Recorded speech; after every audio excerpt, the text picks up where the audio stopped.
عوام خود اپنے ارد گرد کے حالات سے اتنے بیزار ہیں.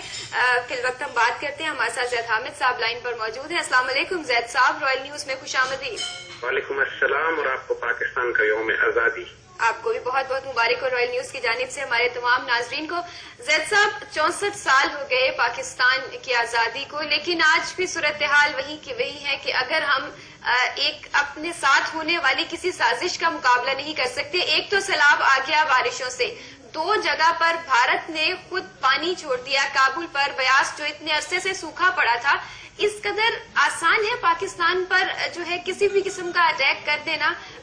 پہلے ہی آفت زدہ وہ علاقے ہیں, وہاں پر مزید بھارت نے مل کر افغانستان سے یہ سازش بھی شروع کی, پانی چھوڑ دیا, سیلاب جو ہے وہ اس میں مزید تباہ کاریاں پھیلائیں. آخر کیا کر رہا ہے پاکستان؟ دیکھیے, جس گھر کا باپ غیرت مند اور دلیر ہو, کسی دشمن کو ضرورت نہیں ہوتی کہ اس گھر کے بچوں کو بے عزت کرے یا انہیں تکلیف پہنچائے. جی. جو گھر کے حکمران ہوتے ہیں, جو ملک کے حکمران ہوتے ہیں, وہ بحیثیت ایک باپ کے ہوتے ہیں. جب یہی ملک کی عزت اور آبرو اور بچوں کی عزت اور آبرو بیچنے پر تل جائیں تو اس کے بعد تک دنیا میں کوئی ان کی عزت کا محافظ نہیں ہوتا. میرے آقا صلی اللہ علیہ وسلم کی حدیث شریف ہے کہ آپ نے فرمایا, اعمالکم اموالکم, تمہارے اعمال تمہارے حکمران بن جاتے ہیں. اس وقت پاکستان کے خلاف جو سازشیں ہوئی ہیں, اور یہ آپ نے بالکل ٹھیک کہی ہے بات, کہ یہ دریائے کابل میں اور ہندوستان کی طرف سے چھوڑا گیا پانی ہے جس نے اتنا بڑا طوفان برپا کیا ہے یہاں پہ, اتنا بڑا سیلاب جو یہاں پر آیا ہے, یہ اس میں اللہ کی تعالیٰ کی طرف سے بارشوں کا دخل اتنا نہیں ہے جتنا مین میڈ ہے, اتنا یہ انسانی طور پر دخل اندازی کر کے پاکستان میں نقصان پہنچایا گیا ہے. ہمارے حکمران سانس روک کر بیٹھے ہیں. کسی نے انڈیا سے بات کابل کے بارے میں پوچھا نہیں یہ کیسے ہو گیا کہ نہ افغانستان میں سیلاب آیا نہ انڈیا میں کوئی سیلاب آیا, اور خوش دریا اچانک ابلنے لگے جبکہ بارش بھی نہیں ہوئی کوئی اس طرف. تو اس باتوں کا حساب لینے کے لیے کہ حکمران اس قوم کی عزت کی حفاظت نہیں کر سکتے, اب یہ بات بالکل واضح ہو چکی ہے. ہم کو کلیکٹو توبہ کرنی ہے. ہماری بدعمالیاں ہیں, ہمارے گناہ ہیں, ہم نے اللہ سے کیے ہوئے وعدے توڑے. آج 14 اگست ہے, آج یہ وقت ہے کہ ہم دوبارہ اپنے عہد کی تجدید کریں کہ ہم نے جب اس پاکستان کی تعمیر لا الہ الا اللہ پہ کی تھی تو ہم اس کی تکمیل پھر محمد رسول اللہ صلی اللہ علیہ وسلم پر کیوں نہیں کر سکے. اور اسی کے نتیجے میں ہم پر ایسے حکمران مسلط ہوتے رہے. یہ اللہ کی طرف سے ایک تماچا ہے ہمارے منہ پہ, اللہ کی طرف سے ہمیں جھنجھوڑا گیا ہے, اٹھایا جا رہا ہے کہ ہوش میں آؤ کہ اگر تم اپنی بدعمالیاں جاری رکھو گے, اگر تم اللہ سے کیے ہوئے وعدے توڑو گے تو تم پہ اسی طرح کے پلیت حکمران مسلط کیے جائیں گے جو تم کو گالیاں دیں گے اور تم ان کو گالیاں دو گے, اور جو تمہاری عزتوں کی حفاظت کرنے کے بجائے تمہیں دشمنوں کے آگے فروخت کیا کریں گے. جی زید صاحب, ابھی یہ بات کرنی کہ تمام جو سرکاری تقاریب ہیں وہ منسوخ کر دی گئی. صدر صاحب جو ہے وہ خود سارا دن جنوبی پنجاب کے علاقوں کا دورہ کریں گے, وہاں امدادی کاموں میں حصہ لیں گے. آخر یہ اس چیز کو کس طرح لینا چاہیے, یہ کیا ہے؟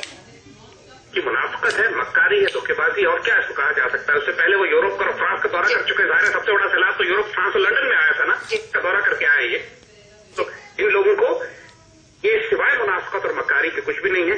ان کو کیا صرف آپ یہ دیکھ لیجیے, سدائے خلق کو نقارہ خدا سمجھو. اللہ, یہ اللہ کے بندے صاحب نظر صاحب بصیرت لوگ یہ بات کہہ کے جا چکے ہیں کہ اللہ کی مخلوق جو بات کر رہی ہے وہ اللہ کی آواز ہوتی ہے, اللہ کی زبان ہوتی ہے. خیبر سے کراچی تک کسی پاکستانی سے پوچھ لیجئے, اپنی حکومت سے, اپنے حکمرانوں سے خوش ہو یا ان کے لیے بد دعا کرتے ہو. ایک بھی شخص ان کے لیے دعا کرتا ہوا نہیں بلکہ ان کو بد دعائیں دیتا ہوا ہر شخص ملے گا.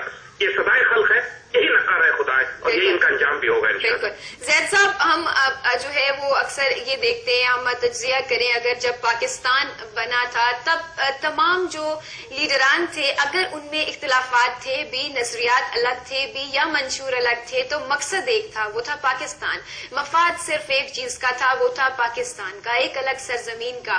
وہ تمام لیڈران, کیا آج کے سیاستدان اپنے اندر وہ سب خوبیاں پیدا کر ہی نہیں سکتے یا کرنا چاہتے نہیں؟ ہم ایک ویسا لیڈر ڈھونڈتے ہیں جو اس وقت تھا جس کے سامنے صرف ایک مسلمانوں کے علیحدہ وطن کا مفاد تھا. ان کا اپنا نظریہ منشور تو الگ ہو سکتا تھا لیکن مقصد ایک تھا.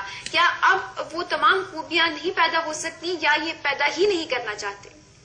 یہ قائد اعظم کے بارے میں جب علامہ اقبال سے پوچھا گیا کہ آپ نے قائد اعظم کو کیوں سلیکٹ کیا, یہ تو دیکھنے میں انگریز رکھتے ہیں, یہ اسلامی ریاست کیسے بنا کے ہمیں دیں گے. علامہ اقبال نے فرمایا تھا کہ ہی از انکرپٹیبل اینڈ ہی از انپرچیزیبل, نہ اس کو کرپٹ کیا جا سکتا ہے نہ خریدا جا سکتا ہے. یہی 2 صلاحیتیں چاہیے بنیادی طور پر مسلمانوں کے امیر کی اور سلطان کی, کہ اس کو دشمن نہ خرید سکے, نہ کرپٹ کر سکے, نہ کوئی دنیا کے لالچ, عہدہ, طاقت, اختیار اس کو خراب کر سکے. سیدنا علی رضی اللہ تعالیٰ نے فرمایا, جس کا مفہوم ہے کہ روپیہ, دولت, طاقت, عہدہ ملنے سے لوگ بدلتے نہیں ہیں, ظاہر ہو جاتے ہیں.